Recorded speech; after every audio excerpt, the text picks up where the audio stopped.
কে আপনি? কার পথ আটকেছেন জানেন? কি হলো, কথা বলছেন না কেন? আমি আমি তো মৃত্যুদূত। এই তোর কি মাথা ঠিক আছে?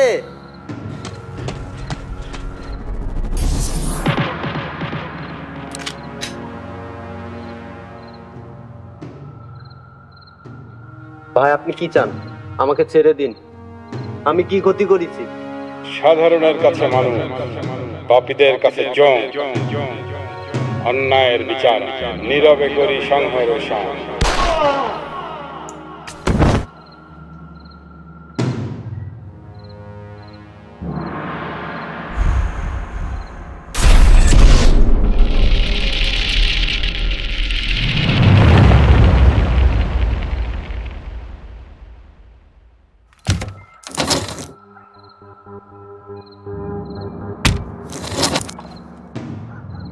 কে ফোন দিয়েছিল? কে পুলিশকে কে জানিয়েছিল?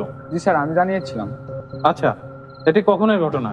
এইটা রাত 11:30টার দিকে আমি আমার আম্মুর জন্য ওষুধ নিয়ে আসার জন্য বাজারে যাচ্ছিলাম। তখন দেখলাম যে রাস্তার ধারে কিছু একটা পড়ে আছে। আমি কাছে যেয়ে দেখি ওখানে একটা মানুষ পড়ে আছে। পরে তার দেহে রক্ত টক্ত ছিল। এসব দেখে আমি খুবই আতঙ্ক এবং ভয় পাই। তারপরে আমি পুলিশকে ফোন দিই। আচ্ছা, দেখো তো ওর পকেটে আইডি কার্ড কিংবা কোনো পরিচয়পত্র পাওয়া যায় কিনা, এনআইডি কার্ড কিংবা মোবাইল।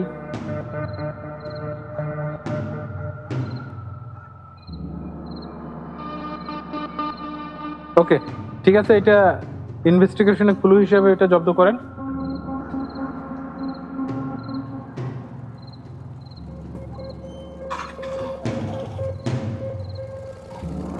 স্যার, আমার মনে হয় আগে যে খুনগুলো হয়েছে তার সাথে এই খুনের কোনো যোগসূত্র আছে। হতে পারে, আমারও ঠিক তাই মনে হচ্ছে। ঠিক আছে, লাশটা মর্গে পাঠানোর ব্যবস্থা করো, আর ফরেনসিক ডাক্তার রিপোর্ট দিলেই আসল খুনিকে আমরা বুঝতে পারবো। ওকে স্যার। ওকে, ঠিক আছে, দ্রুত।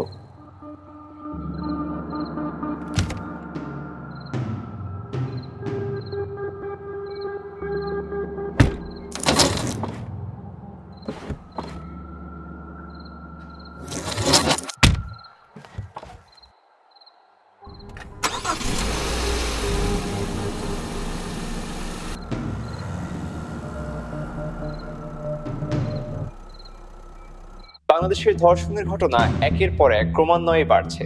চলতি বছর বেশ কয়েকটি ভয়ঙ্কর ধর্ষণের ঘটনা দেশ জুড়ে আলোড়ন সৃষ্টি করেছে। সম্প্রতি একটি ঘটনা বাংলাদেশের মানুষকে বিবেকে নাড়া দিয়েছে। একদল অপরাধী চলন্ত বাস থামিয়ে একটি তরুণীকে ধর্ষণ করে এবং ধর্ষণ পরবর্তীতে সেই ধর্ষণের নির্মম ভিডিও ধারণ করে। এই ঘটনায় পুরো দেশ উত্তাল। সাধারণ জনগণ ধর্ষণের বিচারের দাবিতে রাজপথে নেমেছে।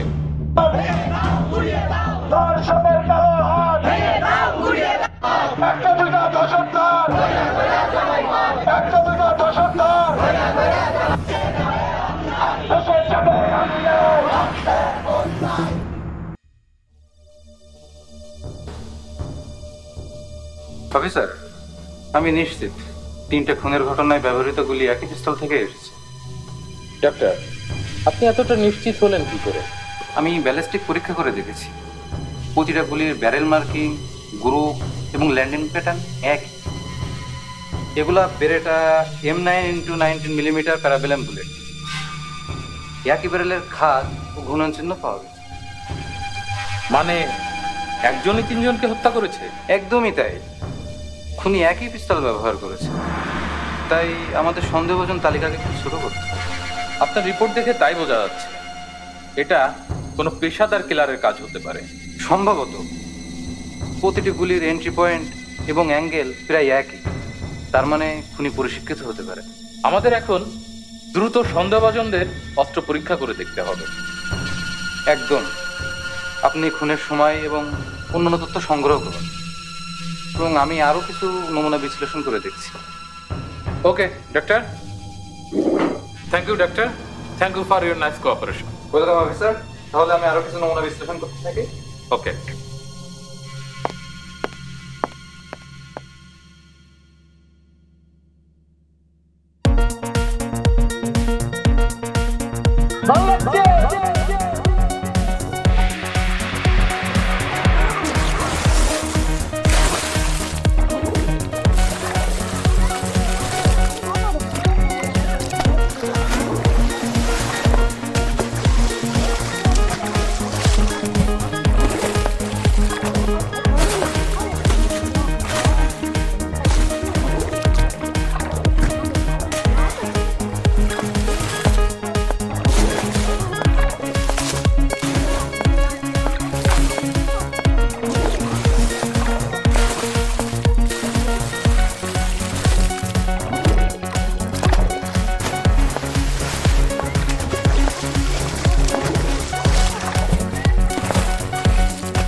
এত শান্তভাবে সাঁতার কাটছো?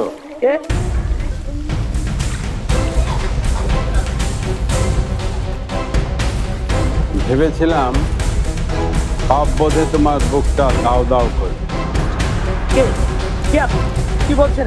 তোর সম্পর্কে আমি সব জেনে গেছি। আজ তোর পাপের খাতা আমি চিরতরে বন্ধ করব। ভালো লাগছে, খুব ভালো লাগছে। ভয় দিচ্ছে, আমি কারো ভয় পাই না।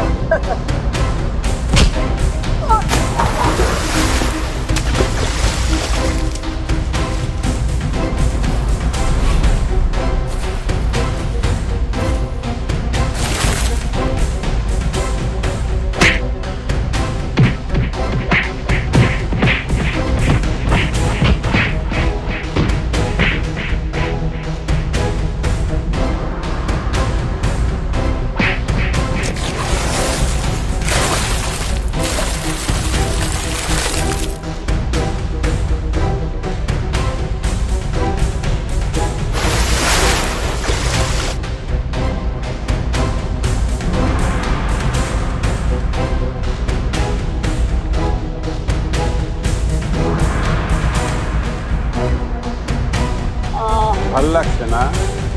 খুব ভাল লাগছে। আমাকে বাঁচছেন কেন? আমি কি করেছি? ওই নিষ্পাপ মেয়েগুলো কি করেছিল? কেন তুই ওদের সাথে এমন ব্যবহার করলি? বলবে একটু ভেবে দেখ তো।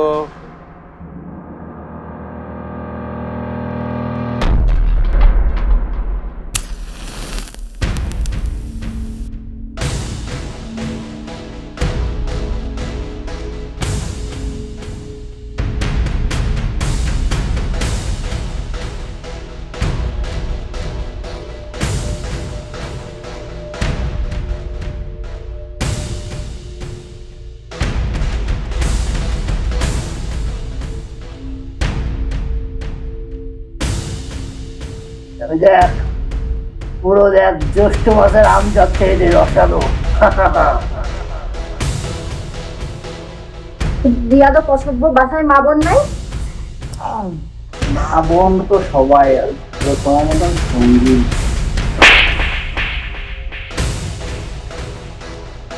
ভালো লাগছে, খুব ভালো লাগছে।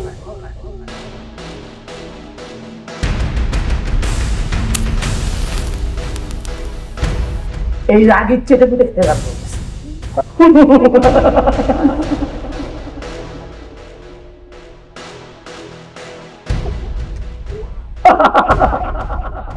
আমি ভুল করেছি, আমাকে ক্ষমা করে দেন। তুই কি ক্ষমা করেছিলি ওদের?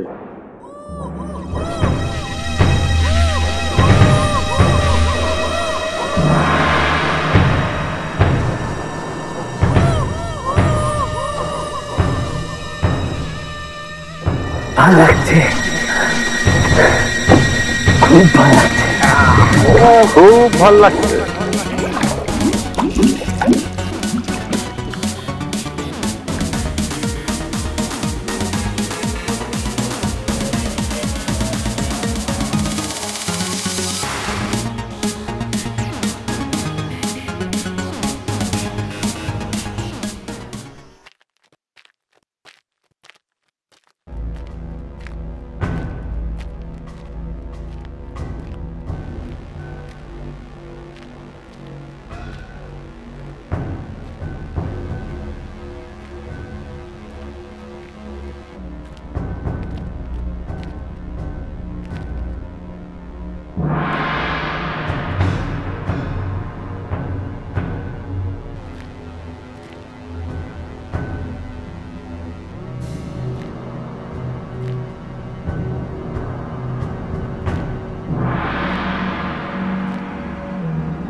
জি স্যার, তাহলে আমি স্পটে আছি। হ্যাঁ, মোটামুটি একটা কিছু আমার মনে হচ্ছে, আমি ডিটেলস আপনাকে এসে জানাই। Okay sir, okay sir.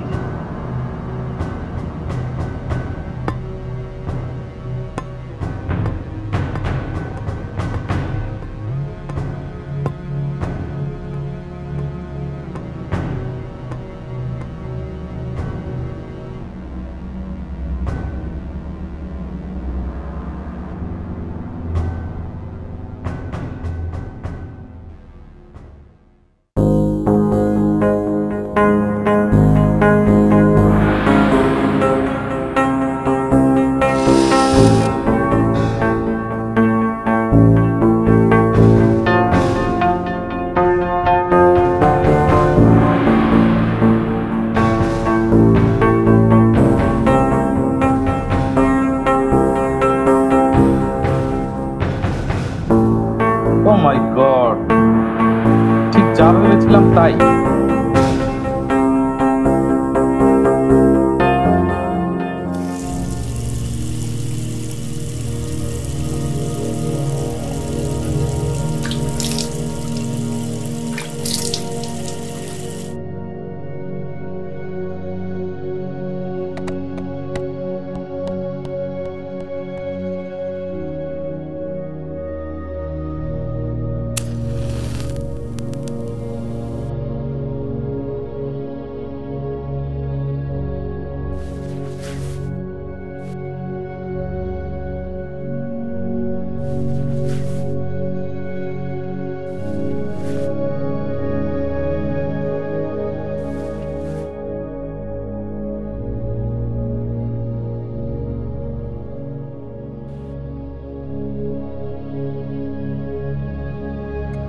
কে তুমি? আর এখানে কিভাবে আসলে? যত তালা দাও, যত দূরে থাক, যমদূত আসবে এক পা। মাটির নিচে আর আকাশের তলে সময় হলে আসবে চলে।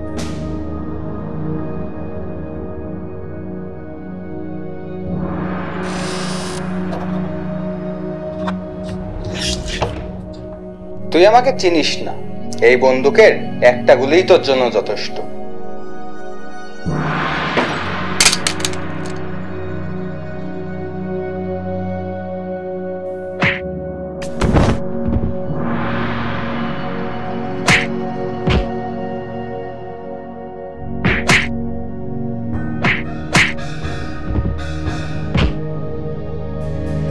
আমাকে মারছো কেন?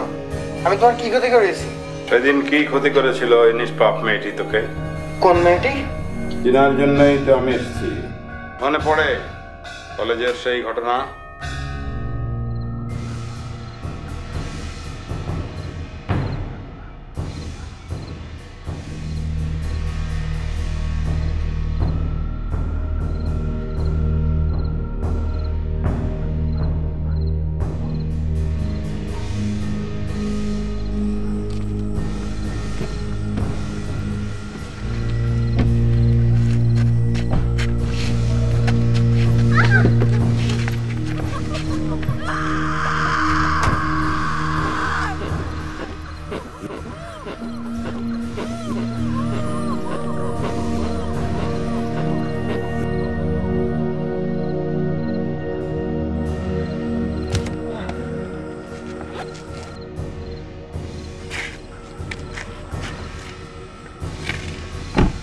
যা।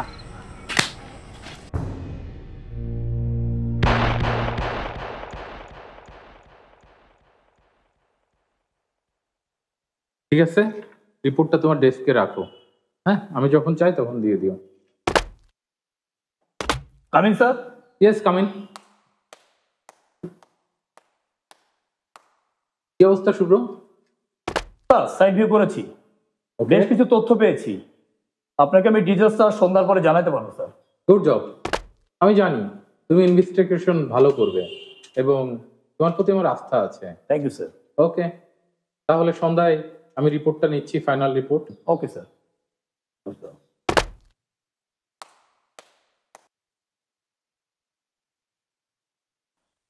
ধর্ষণের শাস্তি কঠোর, তবুও অপরাধ বেড়ে চলেছে তড়িৎ গতিতে। মানুষ নামের একদল হিংস্র দানবের রোশানল থেকে রেহাই পাচ্ছে না 8 বছরের শিশুও।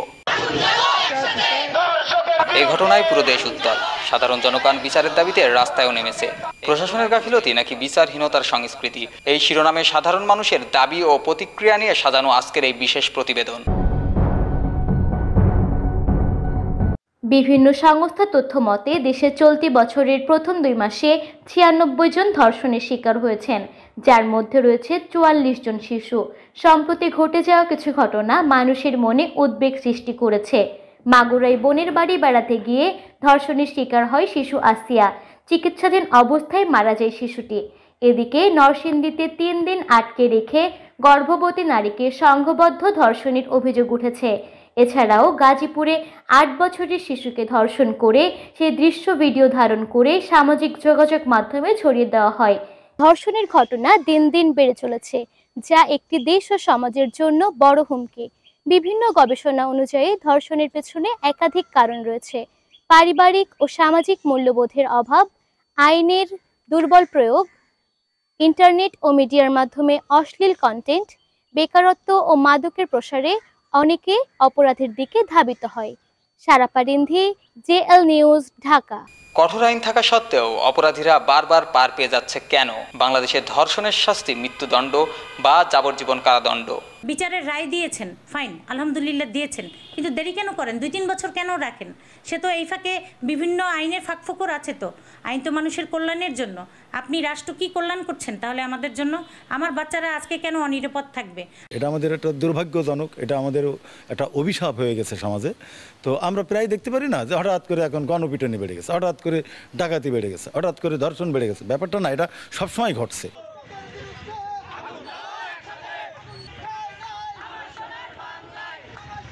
ধর্ষণের মামলার রায় হতে অনেক দেরি হয়ে যায়, যার জন্যে জামিনে আসামিরা বেরিয়ে এসে যারা ভুক্তভোগী তাদেরকে হুমকি ধামকি দিতে থাকে। মানলাম কিছু মেয়েদের পোশাকের দোষ, কিন্তু এখন যে বাচ্চাগুলা হচ্ছে ধর্ষণ হচ্ছে, তো তাদের কিসে ধর্ষকের যে বিচারের আওতায় এনে যে লেন্দি একটা প্রসেসের ভিতরে তাকে বিচার করা হয়, আমরা এই বিচার ব্যবস্থাটাকে দায় দিতে চাচ্ছি। আর এটা শুধুমাত্র আইন শৃঙ্খলা ব্যর্থতা আমি বলবো না, ধর্ষণ একটা সামাজিক ব্যাধিতে পরিণত হয়েছে।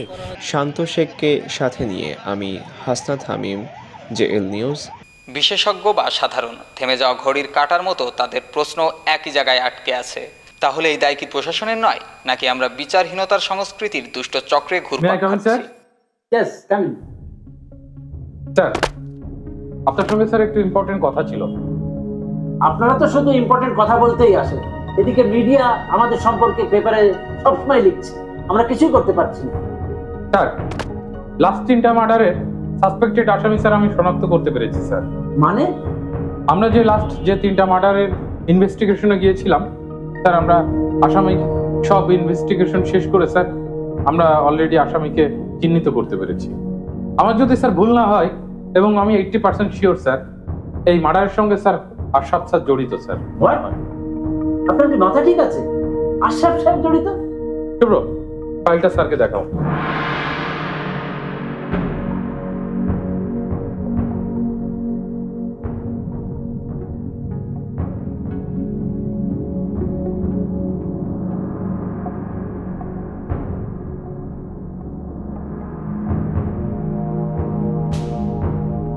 দেখেন, শুধু সন্দেহের বশবর্তী হয়ে আমরা তো অ্যারেস্ট করতে পারি না, আমাদের আরো প্রমাণ জোগাড় করতে হবে, তবেই আমরা অ্যাকশনে যেতে পারি। স্যার, আপনি যদি অনুমতি দেন, আমরা আরো একটু ইনভেস্টিগেশন করতে চাই স্যার এই ব্যাপারে। বিষয়টি তদন্ত করেন, তবে ব্যাপারটা যাতে সিক্রেট থাকে, কোনো লিকেজ যাতে না হয়। ওকে স্যার, আসি স্যার। বললাম শুভ্র, চলো। আশরাফ সাহেব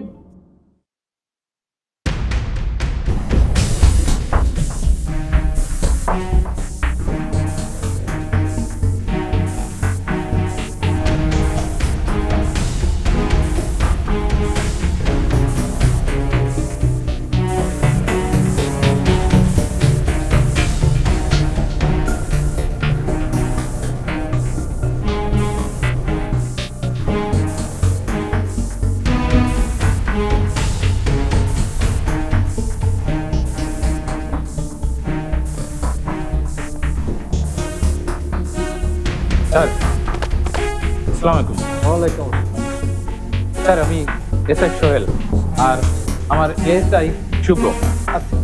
স্যার, আপনার বাসায় গিয়েছিলাম, আপনার সঙ্গে একটু আমার জরুরি দরকার ছিল, বাট বাসা থেকে বললো যে আপনি অবসর সময় লাইব্রেরিতে সময় কাটান বই পড়ে, একটু স্যার কথা বলতে চাই। Thank you sir. স্যার, আমি একটু রিটায়ার্ড অফিসার আশরাফ স্যার সম্পর্কে একটু আপনার কাছে জানতে চাই। আশরাফ ও আমাদের ডিপার্টমেন্টের খুব সাহসী নির্ভীক অফিসার। তার সিদ্ধান্ত ছিল শিকারী তীরের মতো নিখুঁত। প্রতিপক্ষ যখন 1 চাল দিত, আশরাফ তখন 3 চাল দিত। তার নিশানা কখনো ভুল হতো না। রিটায়ার্ডের আগে সে একাই ঢুকে পড়েছিল 20 জনের একটা অস্ত্রধারী ড্রাই।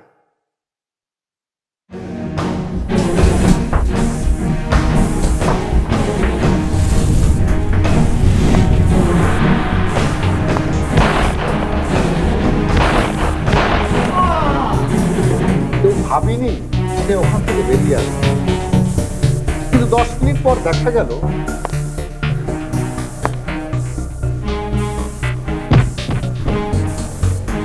সে গোলাম আরবদের ভিতর থেকে একা একাই বেরিয়ে আসে। আশরাফ যদি একটা কিছু চিন্তা করতো যে সেটা সে করবে, তাহলে তাকে সেখান থেকে কেউ সরাতে পারবে। সে সেটা করেই তারপরে সেটা ছাড়বে। আশরাফ আমাদের ডিপার্টমেন্টের গর্ব। ওর মতন অফিসার আমাদের এই ডিপার্টমেন্টে আর কখনো পাইনি।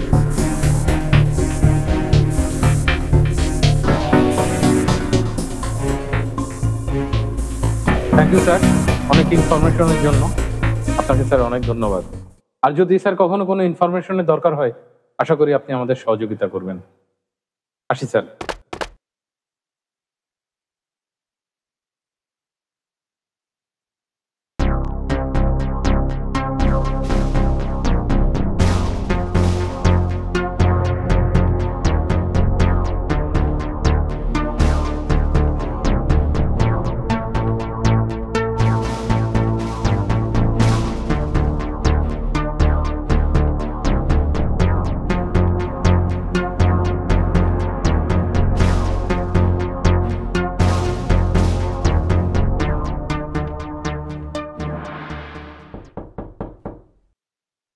দরজা খোলাই আছে, আসো।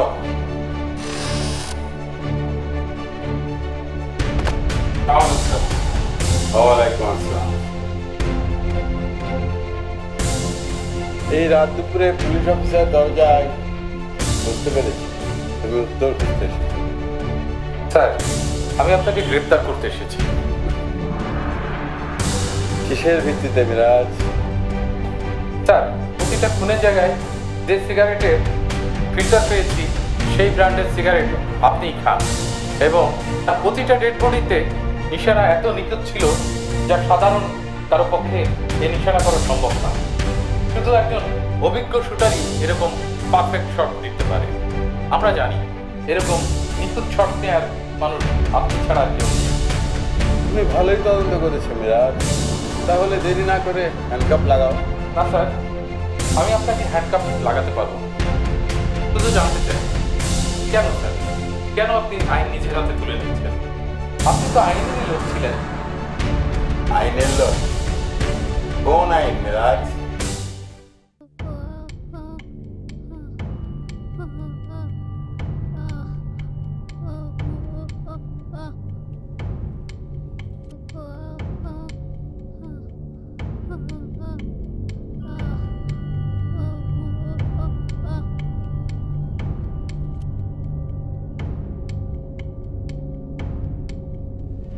যে আইন বলে দোষীটা নিজেই বিছানায় গিয়েছিল, সেই আইন যেটা দোষীদের জামিন দেয়, প্রমাণের অভাবে মামলা খারিজ করে দেয়। স্যার, আপনি কি জানেন দেশে ধর্ষণের শাস্তি মৃত্যুদণ্ড পর্যন্ত হয়েছে? আমরা অনেক ক্ষেত্রে ন্যায় বিচারও এনেছি। কতজন ধর্ষকের বিচার হয়েছে বলো আমাকে? ঈশা, তরুণ, নুসরাত, শেষ পর্যন্ত ওই ছোট্ট মেয়েটিও রেহাই পেল। এখন স্যার ওনার অবস্থা খুবই খারাপ, শারীরিক এবং মানসিক দুইটা ভাবে নির্যাতন করা হয়েছে। এখন আসলে কি হয় সেটা বলা যাচ্ছে না।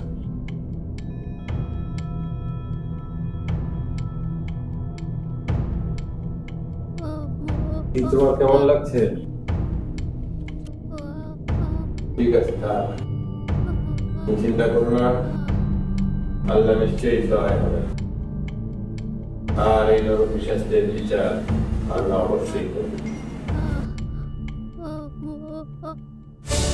দেশের জন্য আমরা কি করি, কিন্তু অপরাধের ক্ষমতার হাত চেয়ে যে আইনের হাত ছোট, তার সবচেয়ে বড় উদাহরণ আমি। আমরা আবরার ফাহাদের বিচার নিশ্চিত করেছি। নুসরাতের ধর্ষণকারীদের আমরা সর্বোচ্চ শাস্তি মৃত্যুদণ্ড কার্যকর করেছি, এবং বরগুনার রিফাত শরীফ হত্যার বিচারও নিশ্চিত করেছি। আপনি কি আমাদের সফলতা দেখেন না স্যার? আইন শুধু সফল হলেই হয়, আইনকে শক্তিশালী হতে হয়। কিন্তু এটা কিন্তু আমাদেরই স্যার। আপনি যদি আইনের প্রতি অবিশ্বাস তৈরি করেন, তাহলে মানুষ আর আদালতে যাবে না। সব অপরাধী নিজের হাতে আইন তুলে নেবে স্যার। আপনি কি স্যার সত্যি এমন দেশ চান স্যার?